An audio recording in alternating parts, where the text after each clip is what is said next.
Sekarang kita dengarkan tausiahnya Pak Ustadz Abdul Somad. Assalamualaikum Ustadz. Waalaikumsalam warahmatullahi wabarakatuh, Pak Karni. Pak Ustadz udah mendengar tadi apa aja alasan dari masjid-masjid yang masih saja melaksanakan ibadah berjamaah. Mereka juga berkeyakinan bahwa itu lebih bermanfaat dibanding sholat sendirian di rumah. Mungkin perlu penjelasan lebih jauh dari Pak Ustadz Abdul Somad. Bismillahirrahmanirrahim. Assalamualaikum warahmatullahi wabarakatuh.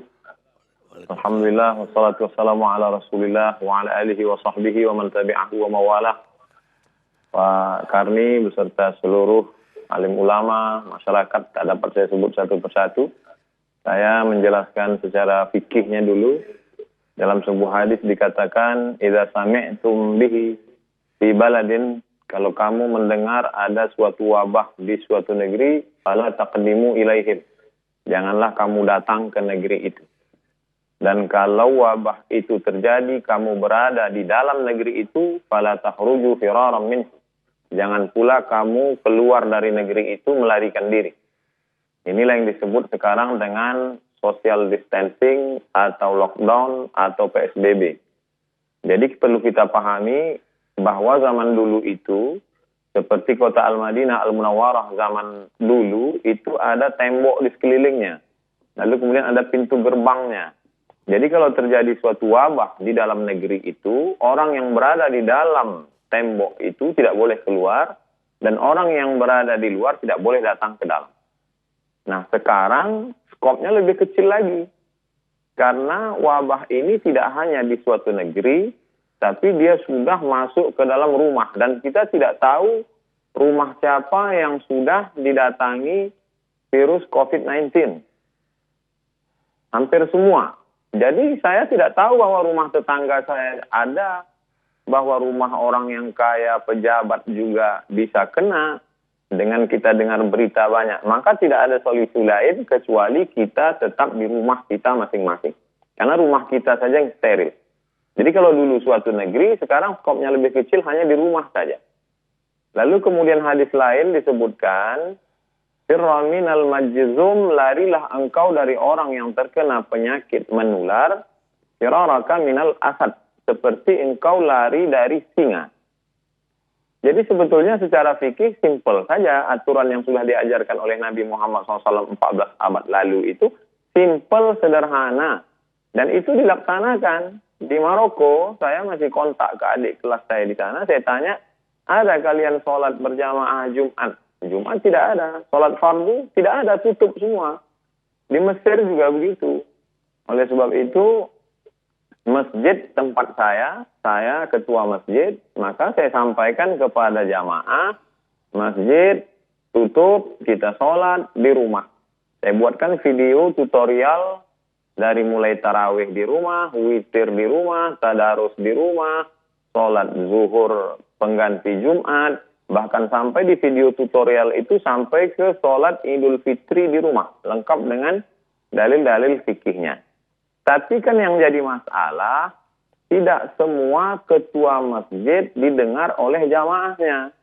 Di beberapa tempat justru ketua masjid itu dikudeta oleh jamaahnya. Jadi dia dipecat jadi ketua masjid. Karena memang masjid itu dibangun oleh jamaah, ustadz-ustadznya diundang oleh jamaah, keuangannya murni jamaah, maka ketika ada larangan, mereka bisa berkata, ini masjid kami yang bangun semuanya. Maka jadi sebenarnya masalahnya tidak sesimpel sederhana fikih. Tapi di sana ada masalah sosial, di sana ada masalah ekonomi. Jadi ketua masjid hanya bisa melakukan apa yang dia mampu saja. Bahwa di masjid itu saya membagi jamaah masjid itu 3 level. Yang pertama, yang hebat-hebat seperti harimau. Dia makan orang satu, itu setahun dia tidak perlu cari makan lagi. Kenyang setahun. Ini jamaah yang paling hebat. Yang nomor 2, ular sawah. Dia kalau makan kambing 1 kali, sebulan dia tidak perlu cari makan. Ini pun juga selamat. Tapi ada jamaah kita yang ayam kampung. Dia ceker pagi, makan siang, cari siang, makan sore. Maka ini yang kita data. Kita data berapa orang, jamaah yang mampu-mampu tadi kita buka rekening, kita terima bantuan, kita salurkan ke jamaah kita. Tidak kita ajak ke masjid, tapi mereka punya keterikatan emosional dengan masjid. Dulu ketika masa sulit, kamu dibantu oleh masjid. Ketika di PHK tidak ada kerja, sulit makan, maka masjid menolong. Maka bantuan ini kami bagi menjadi 3. Tanggal 10 April persiapan Ramadan, 10 Mei persiapan Idul Fitri, 10 Juni andai ini berlanjut. Jadi tidak hanya sebatas fikih, tapi di sana ada masalah sosial. Nah, di sanalah ada wibawa negara, wibawa kekuasaan. Oleh sebab itu, insya Allah jamaah akan mendengar kalau mereka perutnya kenyang, kalau mereka ada bantuan dan lain sebagainya. Jadi kalau berkutat masalah fikih ini kita tak akan selesai. Karena dia akan pakai pendapat ini, pendapat ini, pendapat ini. Banyak sekali. Tapi yang saya terapkan di masjid di tempat saya, kita tutup sampai nanti insya Allah ini damai, selesai, barulah kita buka lagi sholat. Tentang masalah sholat tarawih, orang bisa sholat tarawih di rumah. Karena Nabi SAW pun sholat tarawih malam pertama, malam kedua, malam ketiga, Nabi tidak keluar lagi. Khasyitu an tufrada alaikum, aku khawatir nanti diwajibkan kepada kamu. Maka Nabi sholat sendiri. Lalu kemudian bagi yang ingin sholat tarawih di rumahnya, maka dia berjamaah. Begitu juga dengan witir, begitu juga dengan tadarus Al-Quran. Adapun tentang masalah sholat Jumat, man tarakal jumu'ata salasa marratin, siapa yang meninggalkan sholat Jumat 3 kali tahawunan, karena menyepelekan Jumat, karena meremeh-temehkan Jumat. Adapun pada saat takut, pada saat khawatir, maka dalam Islam diajarkan la tulqu bi aidikum ila tahlukah. Jangan kau jerumuskan dirimu ke dalam kebinasaan. Hanya saja memang wabah zaman dulu berbeda dengan wabah zaman sekarang. Wabah pada zaman dulu hanya terjadi di Mesir saja. Syekh Ali Jum'ah pernah menulis bahwa dulu penduduk Mesir pernah 20 juta, lalu ketika diserang oleh wabah hanya tinggal 2,5 juta saja. 17,5 juta semuanya habis. Bahkan ketika mereka ingin menolak bala ini, mereka kumpul bersama, membaca Sahih Bukhari, bertawassul kepada Allah, diharapkan dengan membaca Sahih Bukhari ini, maka wabah ini akan hilang. Justru dengan berkumpul ramai itu, wabah makin menyebar. Maka dikomentari oleh Al-Hafiz Ibnu Hajar Al-Asqalani, perkumpulan mereka membaca Sahih Bukhari untuk mengusir wabah itu tidak sesuai dengan sunnah Rasulullah SAW. Karena sunnah ketika terjadinya wabah adalah menjauh diri dari wabah seperti menjauhkan diri dari singa. Menjauhkan diri dari wabah, menetap di suatu tempat yang tidak ada wabah.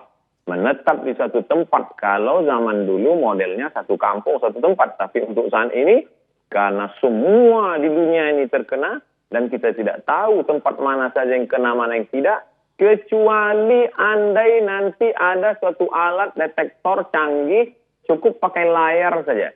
Sehingga ketika layar itu dipakai, dipasang di depan pintu, langsung ketahuan. Ini ada virusnya, ini tidak. Yang tak ada virus, masuk masjid. Yang ada virus, masuk rumah sakit. Yang tak ada virus, masuk masjid. Itu baru bisa. Tapi untuk hari ini kita tidak tahu siapa yang ada virus, siapa yang tidak. Oleh sebab itu, ini masalahnya tidak sesimpel fikih, tapi kompleks. Ada juga kemarahan masyarakat. Mengapa masjid tidak boleh? Tapi kenapa mal dibuka? Mengapa masjid tidak boleh? Tapi kenapa mereka dapat berita airport tetap masuk? Jadi kemarahan masyarakat itu lalu dibalaskan mereka. Akhirnya mereka ke masjid. Sebenarnya saya melihat masalah ini terkait dengan banyak hal, Pak Karni. Demikian yang dapat saya sampaikan. Wallahu a'lam bishawab. Baik Ustadz. Mudah-mudahan walaupun tausiah pendek tapi mudah-mudahan bermanfaat untuk masyarakat banyak. Amin ya rabbal alamin. Baik yang sekarang masih melaksanakan sholat berjamaah, baik Jumat, tarawih, ataupun nanti sholat Id, maupun yang sudah tidak melaksanakan Mudah-mudahan dapat manfaat dari tausiah. Terima kasih Jazakumullah. Makasih Pak. Pak Ustadz sudah bergabung bersama kami.